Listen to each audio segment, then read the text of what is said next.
Well, the Xi-Biden meet has taken a lot of center stage, but our focus is on the India story and how much of this bonhomie or the lack of it matters to us. But more importantly, the Quad coming in together and taking far greater shape in terms of cooperation among the four nations that have formed the Quad. One of the key members who's pushing the Quad Investors Group is Karl Mehta, and he's with us. He wears a lot of hats, but we'll focus on the investment story and the India story. India not a member of the APEC, but a guest here at the invitation of America, which is hosting it after 2011. We have got the IPEF, something that we've been pushing through, but 4 of the 5 pillars are on. The 5th pillar we have not yet on board because we are wanting to protect our interests. Correct me if I'm wrong, Karl. Where does the India story stand from the US perspective? Well, first of all, India is a very important partner in the Quad. So, the US, Japan, and Australia views India as a very strategic partner. And that's a much more tighter grouping because you only 4 countries, so we can get a lot done. My organization, which is the Quad Investors, it is a government-enabled but private sector-led organization. And I was appointed as a chairman earlier this year. And we're working on similar economic cooperation, technology transfers, commercialization, and things like that. Look, when it comes to APEC, India, as you rightly said, is still not a full member, but it's a key part of IPEF. And this trade negotiation is always a very friction and difficult one. We were all hoping that that got signed here. There was a lot of effort being made. I heard several times Commerce Minister Piyush Goyal putting full effort for it. But there is, very large number of organizations that all have to sign up. So I think the progress is being made. They've announced the progress. And it should get done in the next, coming months. With this confidence in India, or is it a compulsion that the world is looking towards India?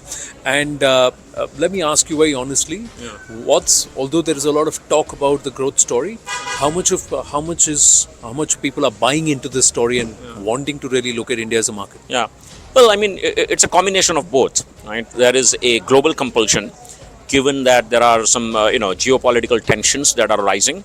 And the world has realized that they cannot put all their eggs in one basket. And we have massive concentration risk. We had faced supply chain problems. The COVID was a wake-up call. So all that, and particularly, China has some ambitions which are not something that the West is comfortable with, right? And all that has created an opportunity. So it's in some ways, there is a geopolitical compulsion. But on the other hand, I think the Modi government has made significant progress and concrete progress over the past 8 to 9 years that the world is seeing it. When we all travel to India, we see infrastructure in terms of roads, better airports, ports are world class. Telecommunication infrastructure. India has got, Commerce Minister Piyush Goyal was saying that we have better 5G networks, in India than some other countries. So I think the infrastructure is getting better. Combine that with a unlimited supply of great talent that India has in terms of engineers and designers or all kinds of people which are skilled, which are young, which are energetic. I think the world sees that. And they look at that as a great opportunity to not only build their design centers, build their manufacturing centers in India, not just as a +1 strategy, but as a strategy just on its own, that India is the next rising power and they need to engage, they need to be part of that growth story. And of course, 1.4 billion people have, with the largest population, they've started consuming. So the internal demand and the domestic demand is also a key driving factor, which will require manufacturing in India, which will require more investments in India.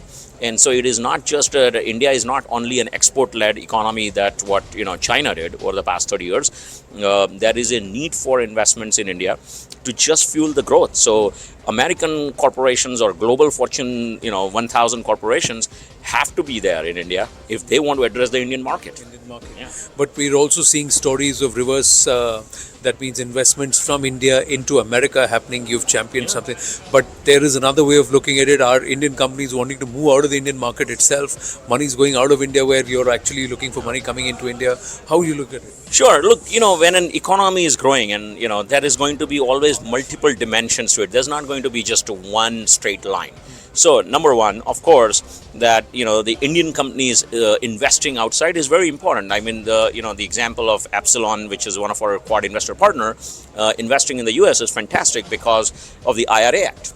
So we would encourage Indian companies to be investing in the United States and take advantage of it. And there is a big market, and where your customers are, in general, the simple business philosophy for growth is follow your customer. So that's fantastic. And there always has to be a bilateral way of investments. We are not just a taker, but we are also giver.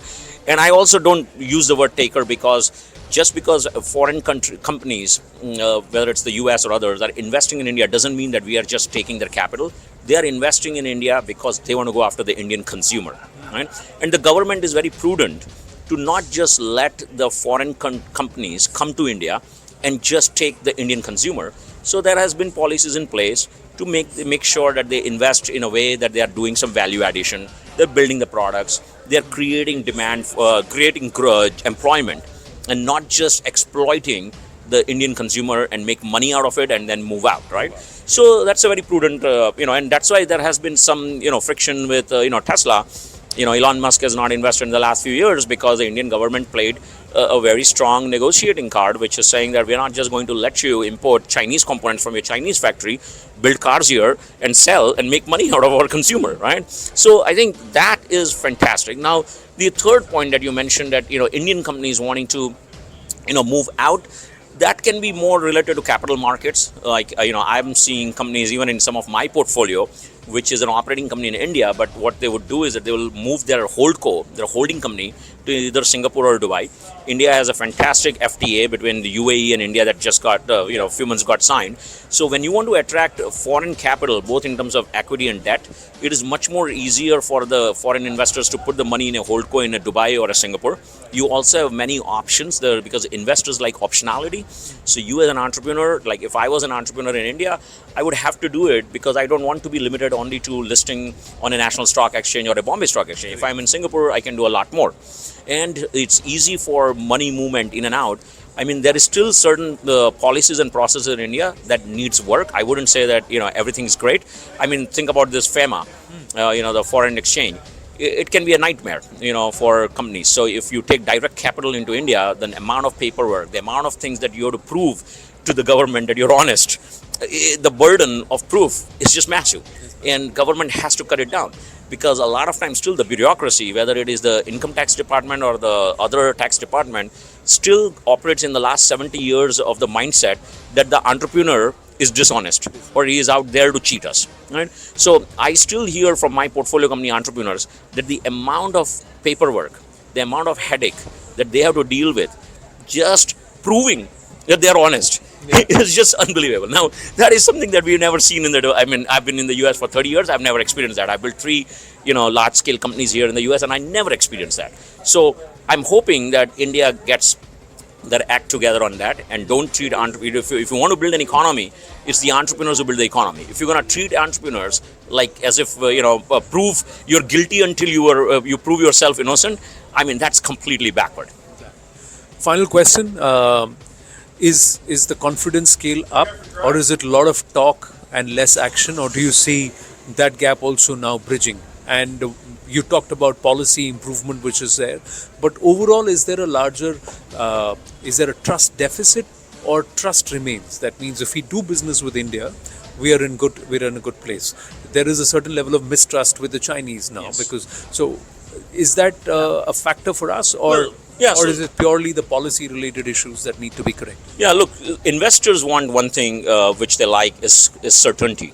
Okay, as long as there is a certainty in policies, certainty in terms of the structure, they would invest. And what they've found is that there was a stability, despite in all the other markets. India provided in the last 9 years a stable government. There is most investors are betting that this government will continue with a if not a significant majority that they got in the previous election, but with some level of majority. So there will be a continuity of the policies. And even if any change in the government, I think there is a rule of law. India is recognized with its democracy for the last 70 years of track record. So there is a single document and the constitution which will be abided by, which is what India is. India is not an autocracy. India is not a country where one person would just overnight change things. So yes, the confidence is definitely up. The trust is very high. In fact, in Quad, we call the 4 nations as a trusted corridor. And it's fantastic because, we are the 35% of the global GDP. Right. Okay, which is huge. And the 3 out of the 4 countries are very developed country, US, Japan and Australia, and they're calling out India as a trusted partner, which is fantastic.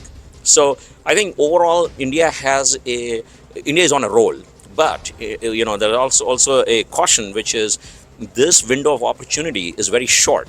Okay, given the geopolitical situation, given where the world is, India has a very limited time to stand up its capacities and its capability, to clean up its bureaucracy, stop treating like entrepreneurs as if they're criminals. They have to clean up all this act, because if India doesn't do that, they're going to miss this bus. India missed a bus 30 years ago when China became the factory of the world, because India did not have infrastructure and logistics. Today, 30 years later, India does have ports and transportation and logistics because Apple, Samsung, they're manufacturing. But India has all these other hurdles to still clear in order to not miss the bus this time. So we are in the right direction, but there's a lot more to be done. The slogovers yet remain, if you may use a cricketing parlance. But Karl, thank you so much. Yeah, thank you so much. Yeah, bye. Atul Keshap of the USIBC is with us. Atul, it's been a long conversation, and perhaps the first of what's come to fruition, the Tech Innovation Handshake. Can you tell us a little more about this initiative?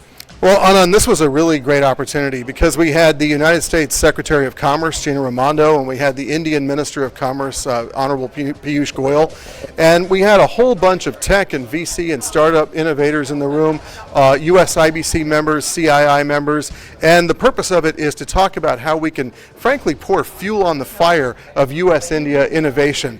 Our countries have to figure out the rules of the road for deep tech and future tech across the 21st century. If we don't do it, someone else will. And so our values are of transparency, they're of democracy, they're of human freedom, they're of innovation, and it is because of that freedom that we have such great innovation in India and the United States. Both governments want to put heavy investment into seeing that grow even stronger, even faster. But if you look at deep tech, and a lot of it is also capital intensive, so how much of the investments are going to flow? Because is there a roadblock somewhere? Was it discussed that are there hurdles to innovation which you would like to be removed? Or are there conversations around that? So this is the genius of USIBC, is that we bring together companies, Indian and American, world-leading companies, to have conversations with both governments about exactly what are the roadblocks. These may not be intentional roadblocks. This is that the world is changing fast and governments need to adapt. So I really commend both Minister Goyal and Secretary Raimondo for giving so much time to listen to our member companies, hear their views in great detail about exactly how to facilitate even greater startup innovation. Yes, there are some small problems, but in having these friendly conversations, we collaborate with one another. Now, has this handshake now taken an official structure? Because there was the intent over the last 6-8 months to try and give it a kind of structure and shape. So what happens next after this conversation, after this?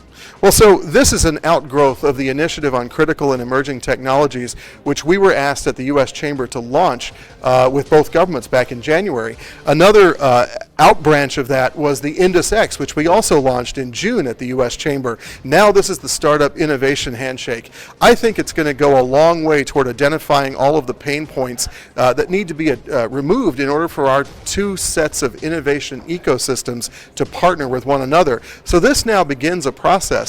We had not only the Department of Commerce in the room, we also had my good friend Tarun Chhabra in the room, who's a senior White House official, and has helped to bring together this technological convergence. So from my perspective, if you look at the strategic, economic, and technological convergence between the United States and India, it is a snowball rolling downhill faster and faster and gathering more and more mass and momentum. I think it's going to have a huge impact on the future happiness of our people, American and Indian.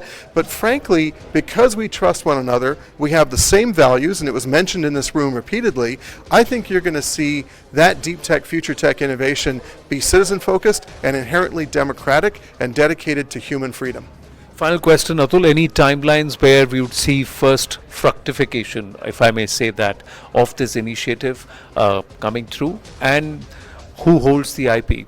That's another question, isn't it? Because it's partnership between two companies, but also nations are involved. So has that bridge also been crossed?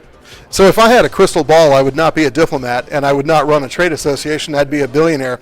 So I can't answer that question. But what I would say is, if we who are the world leaders in the digital economy, America and India, if we don't set the rules of the road for the digital economy in the 21st century, someone else will, and it will be very, very bad for us and bad for the world. So for me, my wish list is digital economy, artificial intelligence, semiconductors. These are critical. You know, we've got to get them right, America and India. 1.8 billion free people working together, innovating together for the good of all of humanity. Thank you very much, Anand. True. Thank you so much.